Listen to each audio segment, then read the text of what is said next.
Existem hospitais à venda, ou com possibilidade de venda, mas eu acho que sobre a ótica dos compradores, muitos deles hoje a gente enxerga que o nível de resultado ou a dificuldade de rentabilizar uma aquisição daquele ativo, com todas as necessidades que ele tem de investimento, mas também com o posicionamento comercial que eles passaram a ter, se tornou pouco atrativo. Então a gente tem privilegiado o crescimento orgânico, ainda que a gente continue atento a boas oportunidades de aquisição. Eu imagino que as outras redes aí mais ativas em aquisições tenham uma leitura parecida com essa que eu estou colocando.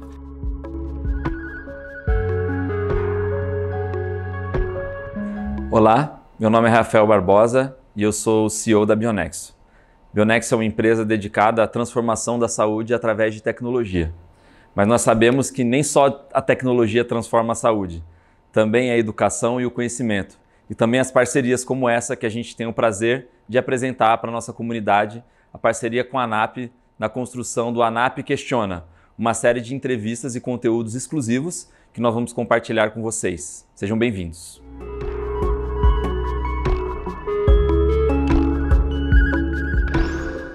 Nós estamos com mais um episódio da série que a ANAP vem desenvolvendo, procurando ouvir as principais lideranças do setor de saúde, e em particular do setor hospitalar, sobre qual o futuro do setor, qual a estratégia para que o setor possa continuar oferecendo ao país, especialmente a saúde suplementar, os grandes serviços que tem prestado ao longo dos anos.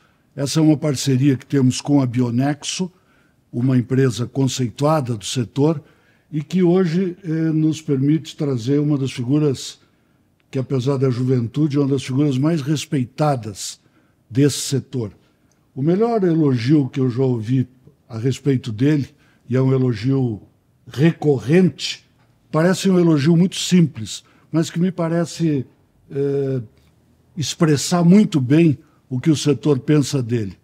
Se o nome dele não fosse Paulo Moll, ele continuaria sendo um dos maiores executivos e um dos melhores executivos do setor, porque o nosso Paulo Moll é respeitado exatamente pela qualidade, pela inteligência, pelo caráter estratégico que imprime às empresas do grupo do qual faz parte com um grande brilho. Bom te receber aqui, Paulo. E a obrigação deveria ser a seguinte primeira pergunta: qual é a surpresa que vocês estão preparando? Como não adianta perguntar isso,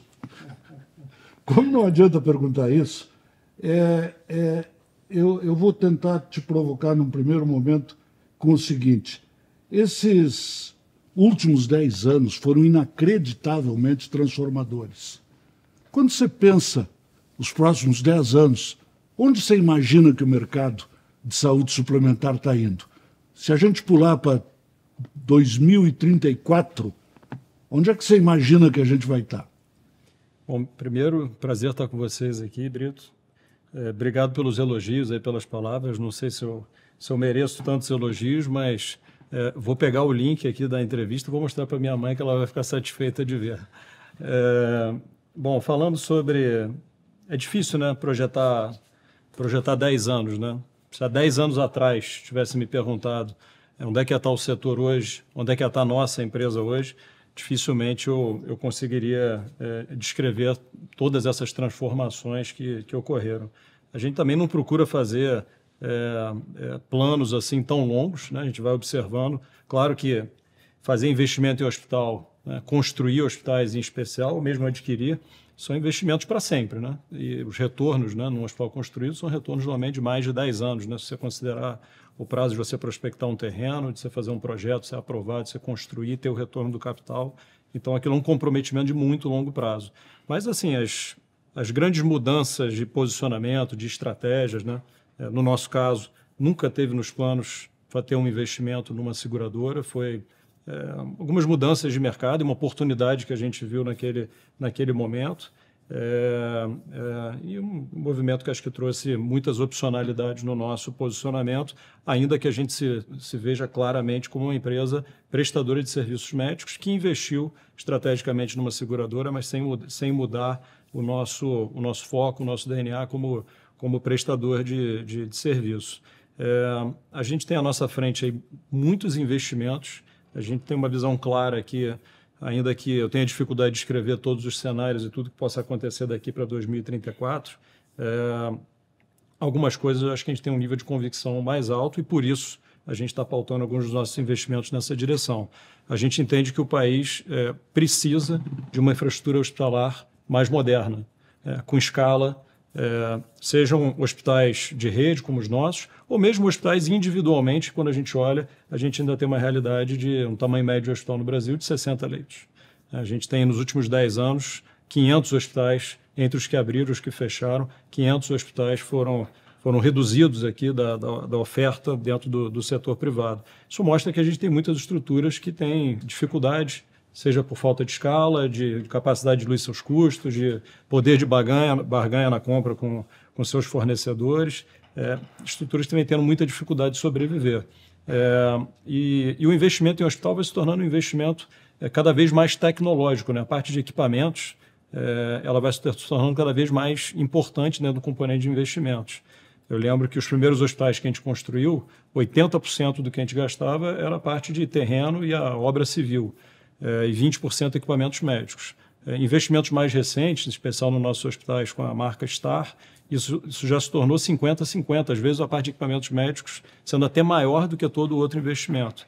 Isso não é porque diminuiu o investimento em obra, é porque, na verdade, os hospitais vão se tornando os equipamentos mais caros, e isso acho que vai forçar as estruturas hospitalares a buscarem escala, modernização, um tamanho mínimo para operar, e com essa visão de que esse processo vai continuar ocorrendo e que a gente entende que existe uma demanda por leitos de referência de qualidade, que a gente tem uma quantidade importante aqui de projetos, são em torno de 6 mil leitos, alguns a gente já entregou, outros a gente está entregando nos próximos 4, 5 anos. Então, é uma oferta importante de leitos adicionais, algumas expansões de hospitais, mas muitos hospitais novos que a gente está tirando do chão, em cima dos atuais 10 mil leitos operacionais, 11 mil leitos totais que a Redditor tem. É um investimento bastante importante, acreditando, óbvio, que se o mercado crescer, ajuda, e a gente teria um ramp-up mais rápido desses leitos, mas vendo que com o mercado atual, mesmo com os atuais 51 milhões de vidas cobertas, existe uma necessidade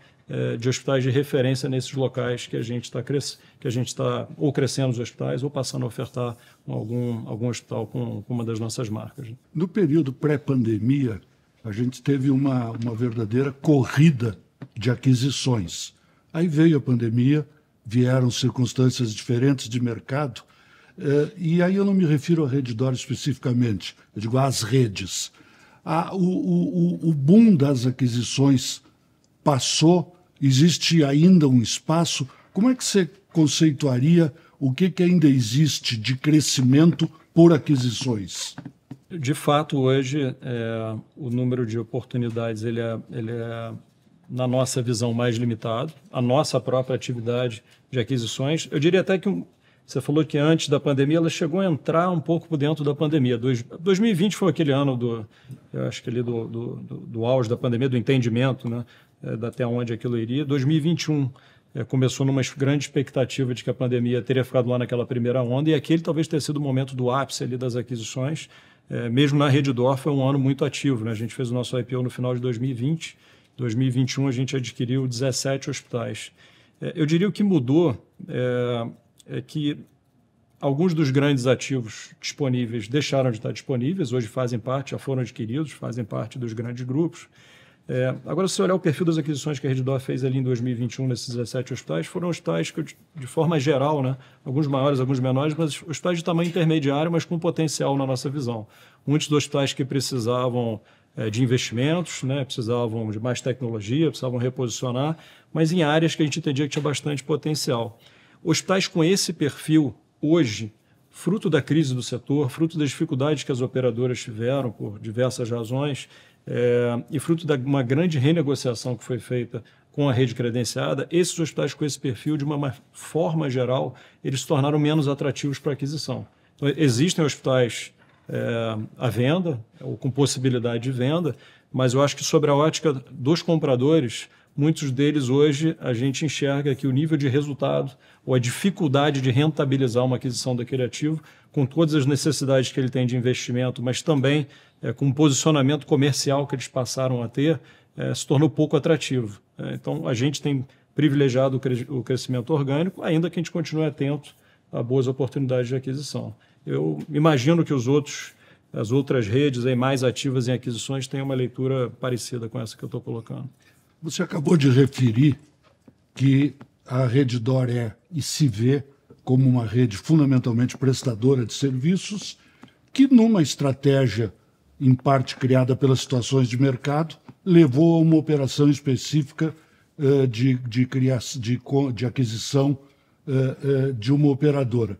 Então você tem a oportunidade, que às vezes deve ser divertida, de dentro do mesmo grupo ter o prestador e a operadora. E para quem está fora, fica aquela velha questão de isso avança para a verticalização, isso não avança para a verticalização. Como é que você comenta a situação das oportunidades de verticalização no mercado brasileiro? Olha, eu acho que você tem dois segmentos claros, né? Você tem um segmento de tickets baixos, né? Ali mais o low end do mercado, onde é uma verticalização completa, né? Se possível, para ser competitivo, eu diria que as empresas são mais competitivas nesse nicho, elas tentam ter estruturas hospitalares que atendem, se não a totalidade, quase a totalidade dos seus clientes, e muitas delas totalmente dedicadas ao atendimento dos seus clientes, quer dizer, atendem pouco outros convênios, por uma necessidade de um controle absoluto de todos os custos por estarem inseridos ali no mercado de tickets baixos. Conforme você vai subindo no posicionamento, e aí entra o posicionamento das seguradoras, onde assim inclui a Sul América, você, para ter atratividade para vender um produto, você precisa de rede ampla. Então, o nível, mesmo tendo dentro do mesmo grupo uma Redditor, eu poderia citar também, fazer a mesma análise da própria Amil, né? A Amil, ela é nos planos mais baixos, muito verticalizada. Conforme você sobe o nível de planos, ela acaba tendo uma rede credenciada mais ampla, porque é isso que o cliente está buscando. O cliente quer uma rede ampla, e por mais que a Amil tenha muitos leitos, e a Redditor também, para oferecer a sua meta, tem muitos leitos, o nível de verticalização nesse nível de produto e a própria estratégia, né? Você pode usar a palavra verticalização, mas as estratégias acabam sendo estratégias mais independentes, né? Onde a Sul América está buscando crescimento, está buscando atender às necessidades do seu cliente, e a Redditor é um grande prestador, mas não tem capacidade de atender nem de perto toda essa necessidade. Do lado da Redditor, a Sul América hoje deve ocupar em torno de 20% dos leitos. Então, como é que eu vou ter uma operação dedicada a um plano? Então, por isso que eu digo que foi muito mais uma oportunidade, um investimento que a gente fez e que a gente espera que seja, que o tempo mostre que foi um bom investimento. O momento era favorável, a gente fez um investimento também por troca de ações, o momento era propício. A Redditor, na época, tradeava múltiplos bem mais altos do que a seguradora, pela natureza do negócio, pelo crescimento, mas talvez no momento ali onde a gente enxergou que essa oportunidade de fazer dessa maneira, a aquisição foi 100% em ações, ela era bastante atrativa, mas seguindo as empresas com estratégias independentes, pelas razões que eu coloquei aqui, né? Existe uma participação da Sul América dentro de Redditor e Redditor dentro de Sul América, mas é uma participação que é limitada, digamos assim. Você expressou com muita clareza a sua visão sobre uma área do mercado de prestador de serviços, que é a área de verticalizados, vamos chamar assim, e sobre uma outra área, na qual obviamente a Redditor se inclui, que é a das redes. Eu não resisto a lhe fazer um comentário, até para não excluir, sobre a terceira área, que é a área, vamos chamar, sei lá, de hospitais independentes, né? E aí a gente acaba, às vezes, pensando muito nos independentes de altíssima qualidade, de alta reputação, mas, na verdade, independentes são centenas, se não forem milhares. Como é que você vê esse terceiro terço do mercado? Olha, eu acho que o setor, né, e a gente enfrentou desafios da pandemia para cá muito grandes, talvez os maiores desafios, como prestadores, estou falando aqui, as operadoras também, obviamente, enfrentaram desafios enormes, e a dificuldade delas, acho que contaminou também toda a relação e todo o lado do prestador também.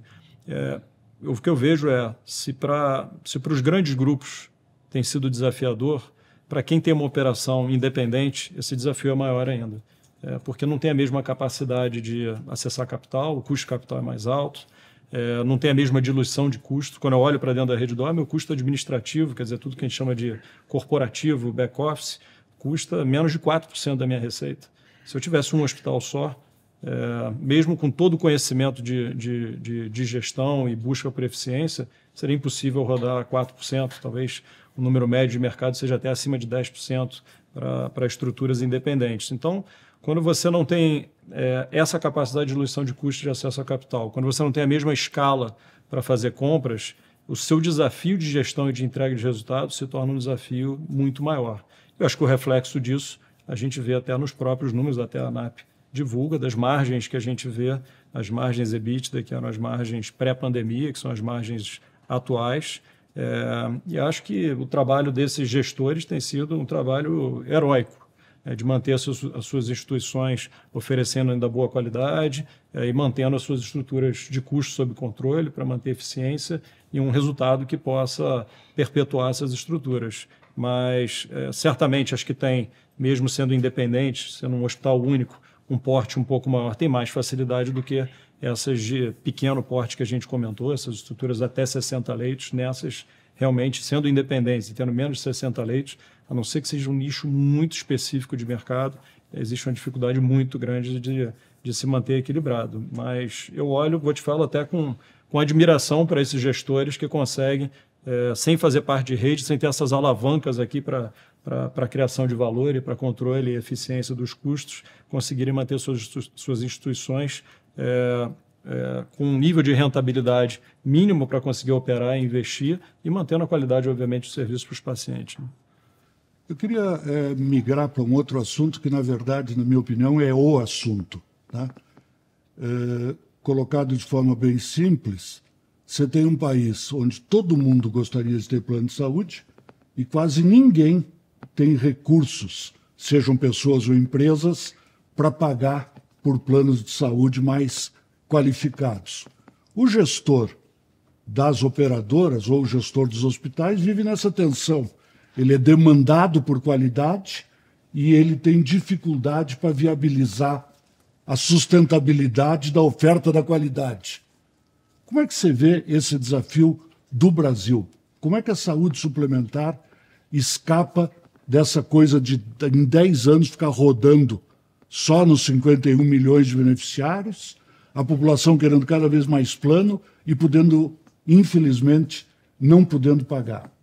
Eu acho que o primeiro ponto que eu queria destacar sobre isso, Brito, é a gente fazer só uma reflexão, porque a gente discute muito as dificuldades dos problemas e às vezes a gente não para olhar a qualidade que é entregue com o custo que é entregue. Então é só relativizar. Acho que esse desafio que a gente olha aqui para o Brasil é um desafio mundial. Corporação tecnológica, novas terapias, custos que crescem muito acima da inflação e renda da população ou resultado das empresas que não acompanha esse nível de crescimento e de pressão que você tem sobre os custos em função de novas drogas, novas tecnologias, o avanço todo da medicina, que não pode ser medido só pelo lado financeiro, né?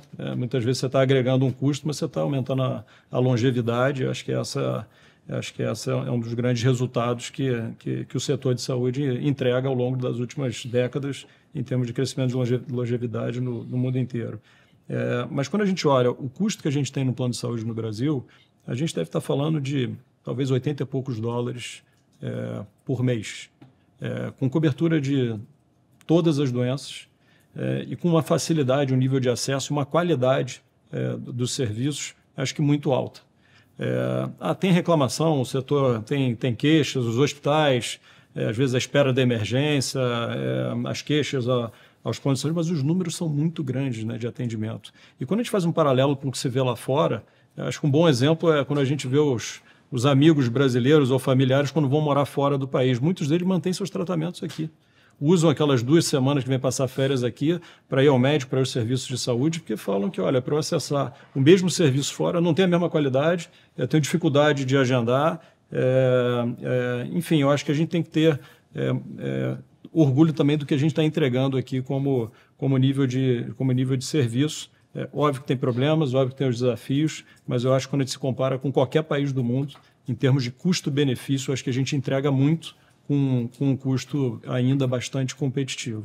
Com relação ao desafio, né, da renda não crescer e mais pessoas tendo interesse de buscar planos, eu acho que os últimos 10 anos foram difíceis, né? A gente até teve um crescimento importante nos últimos anos, mas foi crescendo o que a gente perdeu ali naquele período de 2015 até 2020. Depois recuperamos de 2020 para cá, chegamos a 46 milhões e voltamos para os 51 milhões. Claro que se o país cresce mais, se o desemprego cai, a correlação enorme, obviamente, com as taxas de emprego, a gente vai ver o setor com mais força, com mais capacidade de crescer e talvez até com alguma pressão por melhora do produto que as empresas oferecem. A gente já há 10 anos que não vê empresas fazendo upgrades do benefício, fazendo muito mais downgrades do que upgrades, mas no momento que você tem uma procura maior por talento, uma dificuldade de contratação, é aí que se dá uma competição por atrair o recurso humano e que você acaba oferecendo um produto melhor. Sobre o desafio de custos, eu acho que o setor tem, como o resto do mundo, tem procurado os mecanismos para que essa curva de crescimento seja mais controlada. O que a gente tem visto, que eu acho que tem um grande impacto aí nos últimos trimestres, talvez nos últimos anos, é um trabalho muito forte de combate à fraude, que eu acho que isso alinha o setor todo. Então, você vê muitas contratações com fraude em declarações de saúde ou serviços que nem estabelecidos são dentro do CNES, oferecendo serviços via reembolso, fraudes em reembolso, empresas demitindo, acho que junta todos, né, prestadores, operadoras, empregadores, empresas demitindo funcionários por mau uso, acho que são uma parte que tem ajudado a trazer um equilíbrio. A própria coparticipação, que sempre existiu, mas muitas empresas não usavam, ou muitas contratações não eram feitas nesse modelo. Eu vejo um crescimento muito grande nos últimos 2 anos no oferecimento e até na competitividade desse tipo de produto. Olha, eu não consigo um reajuste mais alto, mas eu consigo manter o meu pagamento ou até reduzir o pagamento que eu faço, colocando uma coparticipação dentro do produto que deixa, obviamente, o beneficiário de plano de saúde, o paciente, alinhado e gerenciando também as suas necessidades ali de uma forma mais eficiente. É um caminho que a gente viu lá fora acontecer de forma muito intensa. Eu acho que com algum atraso a gente está agora crescendo nessa direção. E olhando pelo lado prestador, eu acho que aí um trabalho que acho que é uma responsabilidade de todos nós fazer, que é olhar o nosso nível de eficiência, né? Olhar, obviamente, os nossos custos, as oportunidades que a gente tem de ganhos de eficiência. Eu acho que a crise traz essa pressão sobre todos e você começa, às vezes, a olhar coisas que você não olhava em tempos que não tinha essa pressão tão grande. E o próprio resultado clínico, eu vejo hoje uma preocupação muito maior dos hospitais, uma preocupação grande nossa, a gente começou até publicamente a colocar os nossos indicadores, as nossas taxas de infecção, as nossas taxas de mortalidade, medir os desfechos, trazer os médicos para dentro dessa. Eu vejo muito engajamento dos médicos, né, entender qual têm sido os resultados das diversas equipes. Tem que ser um trabalho dos diretores dos hospitais, dos diretores médicos dos hospitais, porque muitas vezes a gente fica discutindo com a operadora um desconto de 5%, uma glosa de 5%, só que um desfecho melhor, uma reinternação evitada acaba tendo um impacto para o setor muito maior do que essa discussão de valores e de preço depois que o sinistro já aconteceu.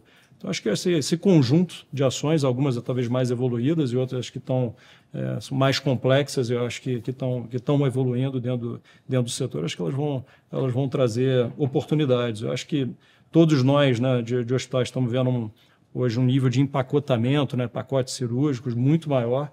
Isso trouxe uma visão para dentro de, olha, sentar com os médicos, trazer os médicos para dentro dessa discussão. Eu vejo um bom engajamento dos médicos quando a gente traz para participar da solução. Olha, como é que eu trago esse custo médio para um custo médio mais baixo, mas procuro ter uma padronização com bons materiais, mas uma padronização melhor, um controle melhor daquele tipo de paciente. Muitas vezes passa por uma especialização de áreas do hospital, da enfermagem, no cuidado daquele tipo de paciente. E os resultados, eu acho que de forma geral, têm sido positivos nessa direção, como uma maneira de trazer eficiência para o setor sem você perder a sua margem. A margem acaba sendo buscada ali na eficiência dos custos, né? A questão da fraude, né, ela existe e ela tem que ser combatida por todo mundo, singelamente porque é fraude, porque não pode existir. Mas no Brasil, e eu quero lhe pedir uma reflexão sobre isso, existe tão importante quanto a fraude, aí não cabe medir se é mais ou se é menos, é o desperdício. Tá? Então, significa o esforço já referido de conquistar o apoio dos médicos em busca da eficiência, respeitando a autonomia deles, mas também tem uma parte do paciente, porque o brasileiro, aparentemente, ele se sente mal atendido se ele sai de uma consulta e o médico só pediu 2 exames. Né? Como é que vocês veem e como é que vocês têm trabalhado a questão dos médicos, que você começou a referir, e também essa questão cultural brasileira do paciente, com apoio do Dr. Google? Eu acho que o que você descreveu é uma cultura, né, que a gente tem hoje, né, talvez esse excesso de exames diagnósticos e talvez um trabalho de mudança de cultura que leva tempo, mas que não tem caminho que não seja através do próprio médico. Eu acho que os bons médicos que sabem como pedir. Vou me aventurar a falar de medicina aqui, mas minha mãe é clínica geral, fã de semiologia, então assim, acho que o médico gasta mais tempo examinando o paciente, ele sabe quais exames pediu, quando eventualmente não pedir exame.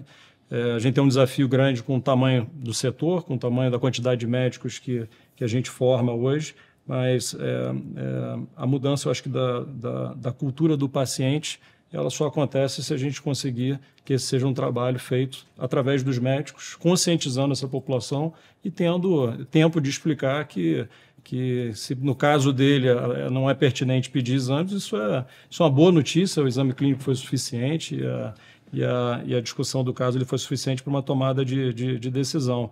Talvez a gente tenha caminhado para uma outra direção, até pela dificuldade, muitas vezes, nos consultórios ou nas emergências, por tomada de decisão rápida e por uma necessidade ali ou às vezes até uma insegurança dentro da formação do médico de tomar, às vezes, uma decisão sendo mais espartano, talvez, ali, ou fazendo só realmente o necessário. Deixando claro aqui que eu sou economista, estou me aventurando aqui a falar de medicina, mas você também, como jornalista, começou, então vamos praticar medicina.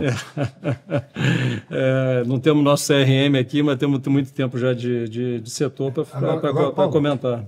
Você não acha que esse médico que nós dois estamos aqui desejando que exista, ele é um médico que tem que ter uma excelente formação em clínica geral, ele é um médico que tem que ter muita segurança, porque é um ato de coragem de um médico dizer, olha, eu não preciso lhe pedir exame para lhe dizer que você tem tal ou qual coisa e deve fazer tal ou outra. Então, eu às vezes fico me perguntando se o caminho que a medicina está tomando no Brasil, muita faculdade, pouca residência, não é um caminho oposto ao que o setor precisa. Eu acho que o desafio vai ser ainda maior, né? E, de fato, né, acho que o médico que tem a sua melhor formação e experiência é o médico que tem capacidade de tomar ali uma decisão e segurança sem ter ali um excesso de pedidos de exame. Acho que nos Estados Unidos o problema é diferente, né? O excesso lá muitas vezes vem para se precaver de litígios e de questões jurídicas. Não é uma questão isso aqui no Brasil como é nos Estados Unidos. Eu acho que passa muito mais aí por uma questão de formação e segurança do profissional. Não tem caminho que não seja seniorizar, treinar, capacitar essas equipes e se você tem gente mais jovem trabalhando, que você tem a capacidade de você ter. Na radiologia funciona muito bem a segunda opinião, né, num laudo mais difícil, então eventualmente um radiologista que não é tão especializado naquilo, ou que não tem segurança naquele tema específico, poder ouvir a segunda opinião. Eu acho que a gente tem que conseguir, dentro de serviços como as nossas emergências, que acabam sendo grandes demandadoras de exames de diagnóstico, a gente tem a capacidade também de ter ali o médico ali com a cabeça branca, né? Com mais experiência, que apoia ali eventualmente os mais jovens, e que a gente tem um caminho que a gente consiga trazer mais eficiência e segurança, sem abrir mão de segurança para o paciente, mas mais eficiência para dentro do sistema. A gente tem até uma história anedótica, um médico nosso que uma vez liberou acho que ele nem estava no nosso hospital, ele estava trabalhando num plantão no Miguel Couto, e aí atendeu uma turista argentina, e acabou não pedindo, acho que até por alguma dificuldade ali de acessar todos os exames que ele queria e tudo, mas acabou dispensando, achou que podia dispensar sem fazer uma investigação maior, e aí depois ficou preocupado se ele tinha liberado uma paciente que podia estar passando mal, acho que ela estava sozinha no hotel. Ele resolveu ir até o hotel, tocou a campainha e foi perguntar. Então a gente brincava, imagina essa argentina, o que deve estar contando lá no Brasil, o médico me atendeu na emergência, depois foi lá no hotel para ver se eu estava bem. Mas acho que é esse lado de você ter quem tem o perfil e quem tem a formação e a segurança para ter essa tomada de decisão de uma forma equilibrada. Agora, vocês no braço operadora, né, seguramente partem da premissa que nós temos que festejar de que a população está envelhecendo. Mas, ao mesmo tempo, a população brasileira envelhece mal. Ela carrega obesidade, sedentarismo e etc., em níveis que não precisaria. E aí as operadoras, elas fazem pouco em matéria de prevenção. E é importante explicar que elas fazem pouco, porque elas também têm um sistema, vivem dentro de um sistema, onde os clientes desta operadora, a cada fim de ano, em grande número, mudam de operadora. Quando é que a gente vai conseguir, ou quando nem digo, como a gente consegue romper o círculo vicioso? Nós precisamos de mais prevenção e o sistema, se eu não estiver errado, não estimula, não remunera, não estimula que haja prevenção. Como colocar a prevenção nessa análise? Brito, assim, quando a gente olha, não quero ser polêmico aqui na minha colocação, mas quando a gente olha, a gente entrou até na Sul América e olhou uma série de programas que foram feitos ao longo do tempo, de prevenção, alguns até com empresas internacionalmente reconhecidas que faziam isso, né, e vendiam esse tipo de serviço lá fora. De fato, quando você faz uma prevenção bem feita, você diminui custos com internações, com exames e tudo mais. Mas essa estrutura para fazer prevenção não é uma estrutura barata, é uma estrutura cara. Socialmente, eu não tenho dúvida que tem um benefício gigantesco, né? E o trabalho que os municípios fazem dentro dos médicos de família, da atenção primária, acho que é um trabalho fundamental para a sociedade. Quando a gente olha dentro do sistema de saúde suplementar, eu entendo que isso é uma conta que ela fecha mais fácil quando você traz um empregador junto. E eu, como empregador, a gente tem 75 mil funcionários, mais de 150 mil pessoas dentro do nosso plano. Quando eu faço a conta e tenho um plano pós-pagamento, ou seja, a gente é responsável ali pelo sinistro, muitas vezes o investimento que eu faço em prevenção, muitas vezes ofertando até cobertura de medicamentos que não estariam cobertos, mas evitando que esse paciente crônico se interne e tenha alguma complicação. Essa conta, se eu fizer só sobre a ótica do plano de saúde, essa conta às vezes não fecha.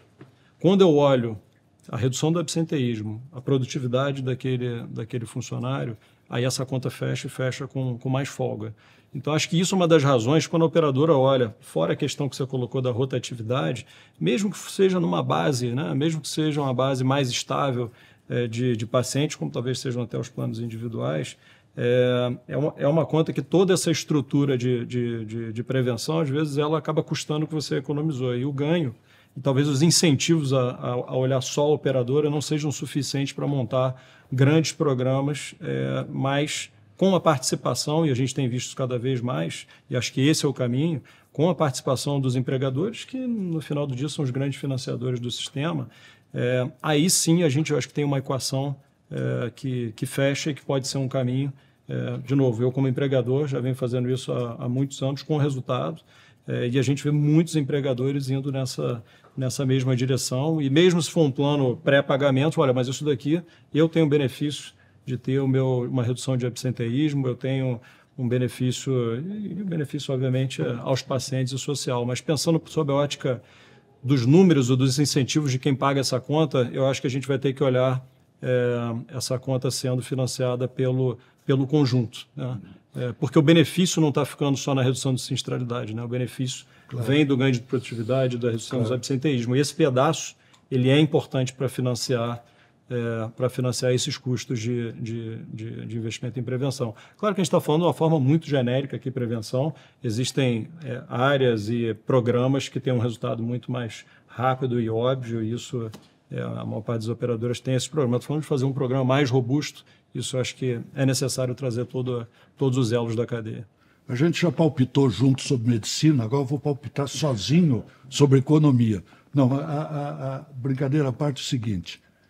A forma de contratação de pessoas no Brasil, nesses últimos 10, 15, 20 anos, mudou muito na direção do empreendedor individual, da pessoa, do trabalho informal, infelizmente, para não falar dos desempregados. Significa que boa parte dos que não têm plano é porque, na verdade, não tem nem empresa para a qual trabalham, né? Como resolver, perguntinha fácil, como resolver a necessidade de criar produtos que permitam ao não funcionário da empresa entrar no setor de saúde suplementar? Eu acho que a gente já tem, Brito, a minha visão particular, nos diversos tipos de produtos que são ofertados, quer dizer, desde o empresarial, se estiver empregado, passando pelo PME, se for alguém que não está empregado, mas tem a sua pequena empresa e pode usar para contratar, ou quem não tem nenhuma das duas opções, aí você tem o mercado de planos de adesão, que eu acho que com a quantidade de entidades, e existem entidades mais abertas do que outras, eu acho que qualquer brasileiro consegue acessar. Ainda existem algumas operadoras que vendem também o plano individual, num número menor do que era no passado, né, em função de decisões aí, fruto da regulação de reajuste, mas entre planos de adesão, PME e empresariais, eu acho que você virtualmente consegue cobrir a população. Você acha que não falta produto, falta capacidade de pagar pelo produto? Totalmente. Porque, obviamente, conforme você sai do empresarial para um produto de pequeno grupo ou indo para um produto adesão, você tem uma antisseleção maior e você tem estruturalmente custos mais altos. Então, eu acho que passa muito mais pela capacidade de pagamento do que a falta do acesso, né? Acesso e a capacidade de contratar o produto existe, mas acho que passa muito mais pela renda, né? No outro século, quando eu era bem jovenzinho, tinha um negócio que falavam muito que tal coisa é uma pomada maravilha, cura tudo, resolve tudo, serve para tudo.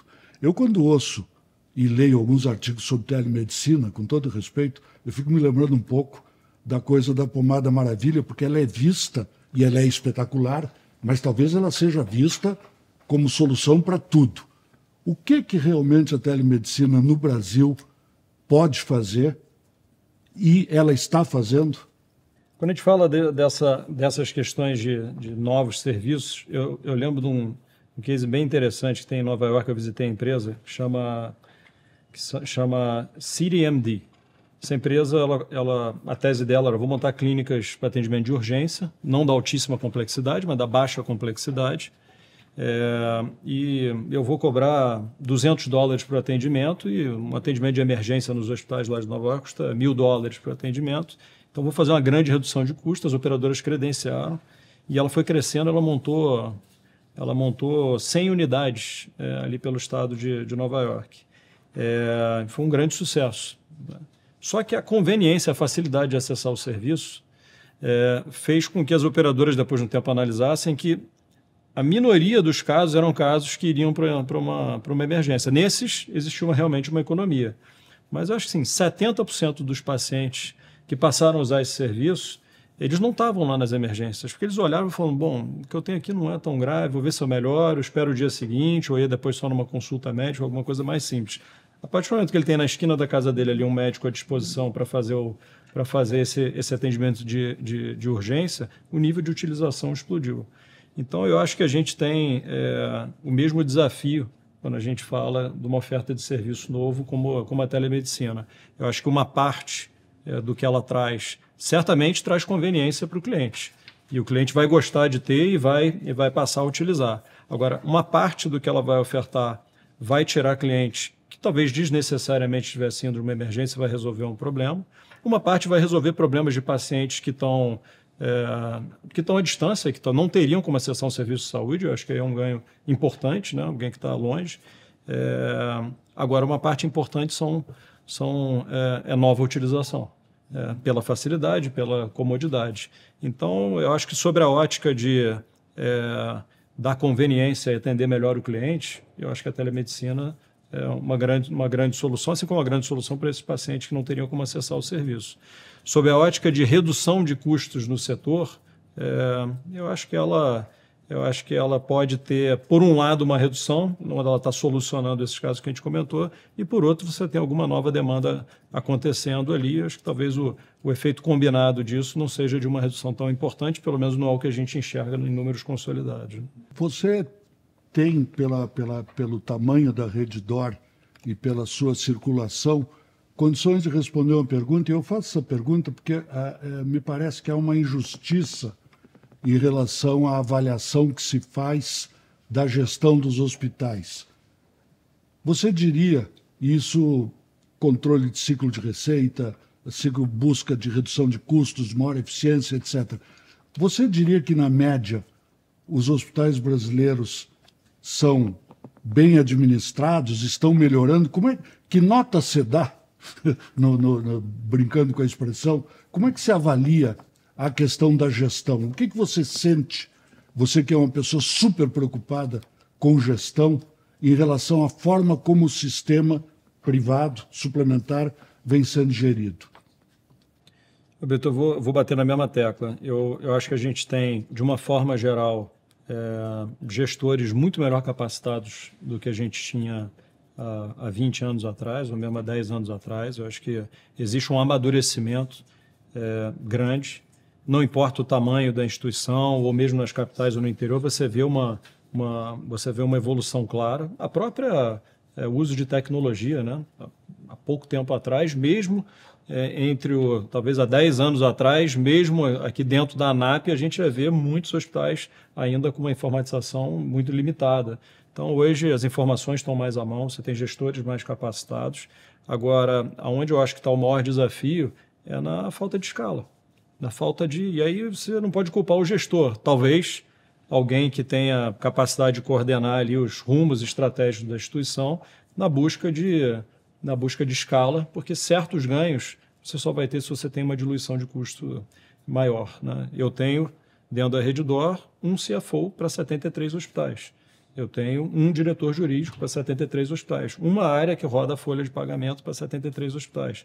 Se você tem que ter uma área dessa para cada hospital, né? Se eu, da noite para o dia, tivesse que colocar essas estruturas dentro de cada hospital, a minha margem ia ter uma compressão brutal.